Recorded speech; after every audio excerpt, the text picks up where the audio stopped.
Namni tokko Googilii irratti waraabbii sagalee yookaan istuudiyoo Adamaa keessatti argamu jedhee yoo barbaade Hikmaa istuudiyoo akkamitti fuuldura irratti mul'achuu danda'a?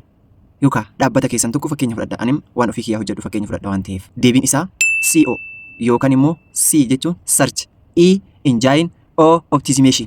Isaalessa waa'ee content marketing ilaalle. Arra immootu CO.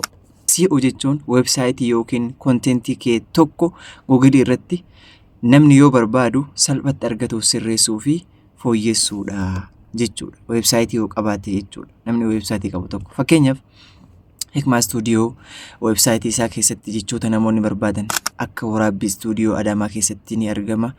Tajaajilli inni kennu mixing and mastering Adamaa fi tajaajiloota isaa irratti barreessee yookaan maxxansuu tahee Googilii namoota tajaajila kana barbaadan bira geessuu danda'a jechuudha. Kanaaf CO jechuun Googilii irratti beeksisa kaffaluu qofa osoo hin taane kan namni si barbaadu si argatu taasisaa jechuudha. Kutaa itti aanu keessatti email marketingii maal akka ta'e fakkeenya Hikmaa istuudiyootiin ilaalla. Follow gochuu hin dagatinaa.